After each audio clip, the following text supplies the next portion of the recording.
Hey, welcome back to the Disney Plus Everyday Challenge, and today we have 50 years of Walt Disney World. This is an anniversary celebration of the most magical place on earth, in Florida anyway. I'm a Disneyland guy, but yeah, I spent my time in Disney World. This is from 2021. Of course, 50 years prior to that is when Disneyland opened on October 1st, 1971. Yeah.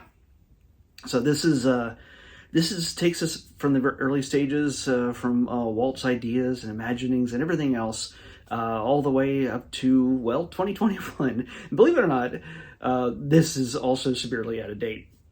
Even 2 years later, just a little over 2 years later, a lot has changed. As you know, with all the familiar faces that we see in this documentary of sorts, it's a celebration. Documentary sounds so sterile and educational. This is more of a celebration, more of an observation of everything that's gone on over the last 50 years.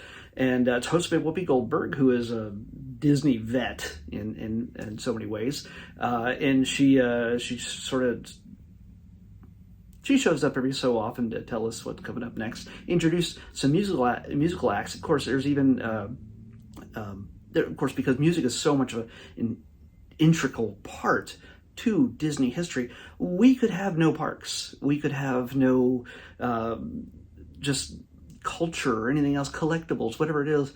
We'd still have the music when it comes to these movies. There's something about them that elevate them beyond so much other popular music content that's out there. Yeah, maybe they're not all radio hits or anything else, but when we hear certain notes in a certain way, it brings us to those experiences that we enjoy in film, especially the animated films, all those fantasies and mythologies that are created in the Disney realm.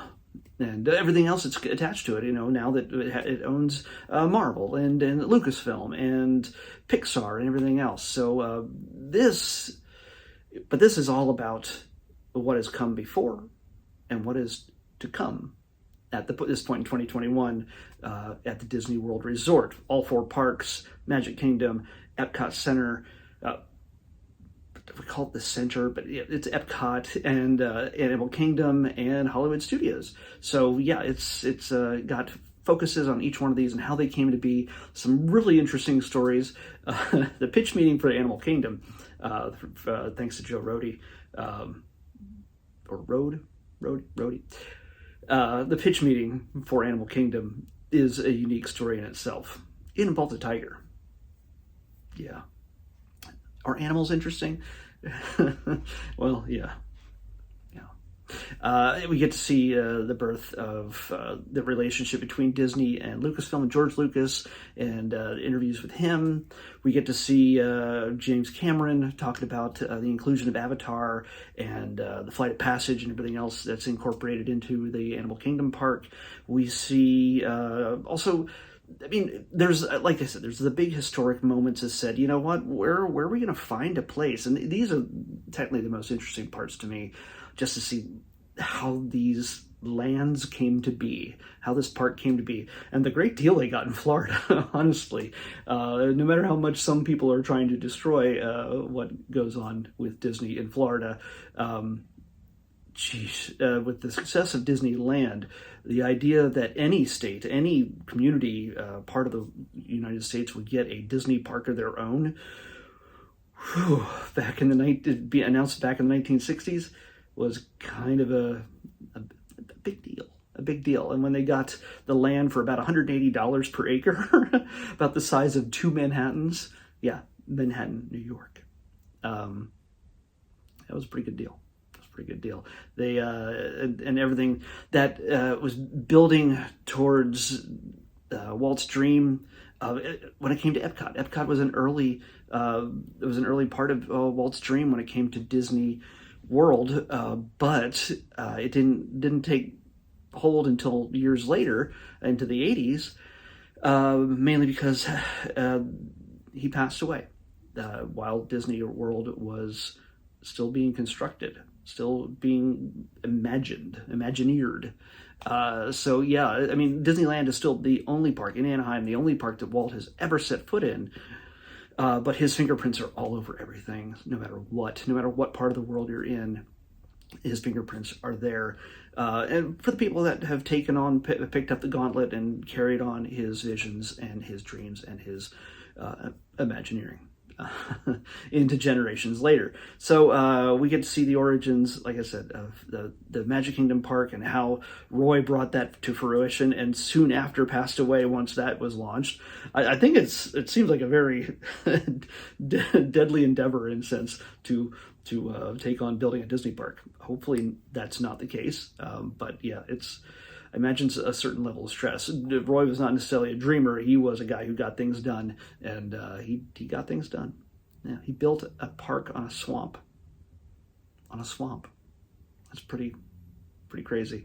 And it's only grown since. Between the musical acts, Christina Aguilera kicks off the whole thing in front of the castle with an orchestra around her, an empty park. There's nobody watching, just belting it out. Just it's pre-recorded, and because you don't, yeah, but it looks fantastic.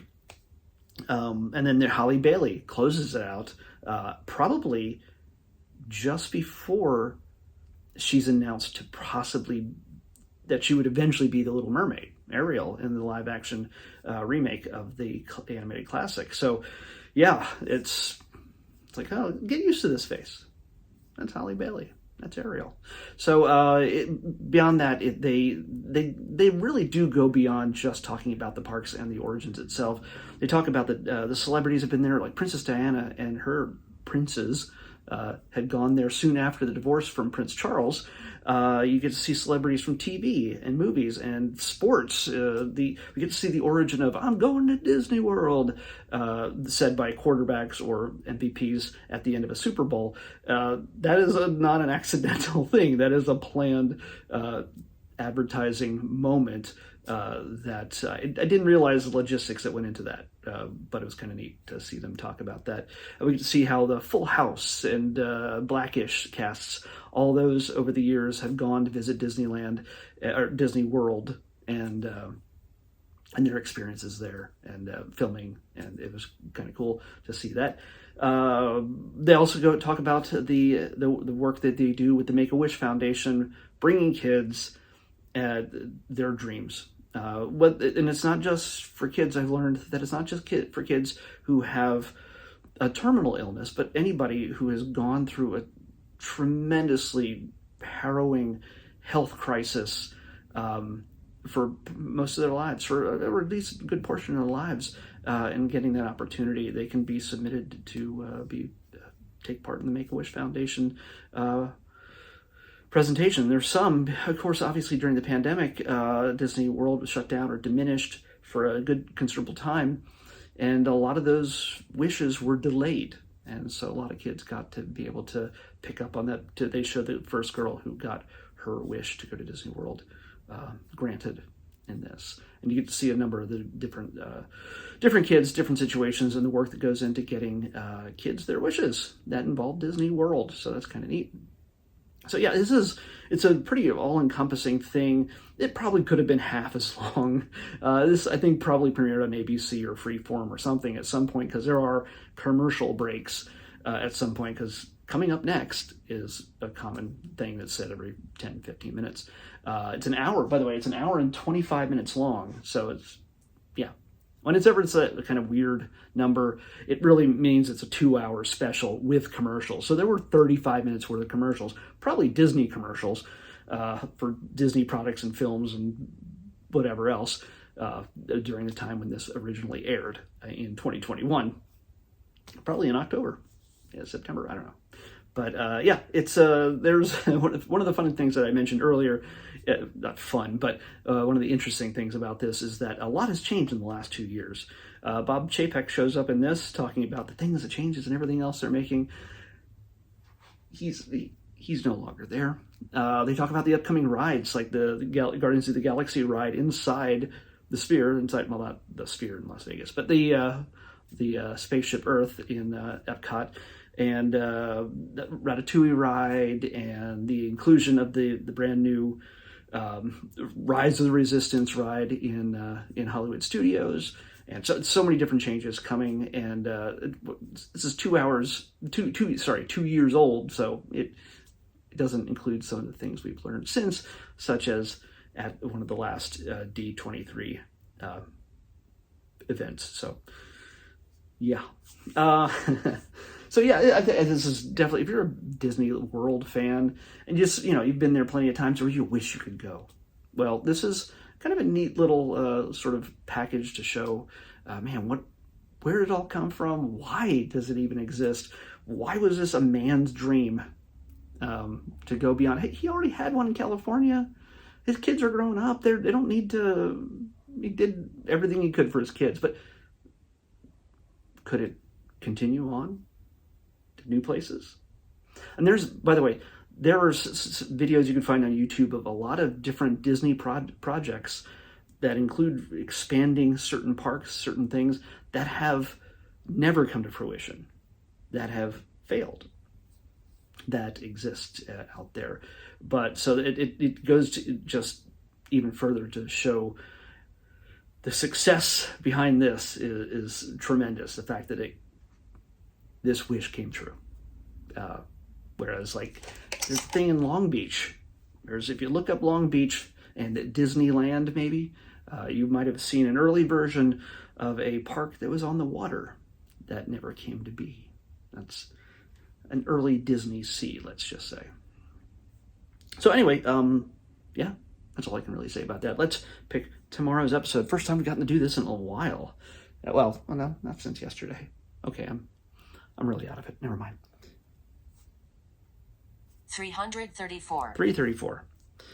Oh, by the way, the numbers had to be the app had to be deleted and reset. So this might pick a number we've already picked before. Hopefully we can fix that in the new year. Oh, we got another movie, and I'm not sure which. This is not the Pixar film, or it doesn't matter. We'll figure it out. This is called Strange Magic. So, yep, we're going to watch not Strange World, but Strange Magic on the next Disney Plus Everyday Challenge. I'll see you back here tomorrow with that.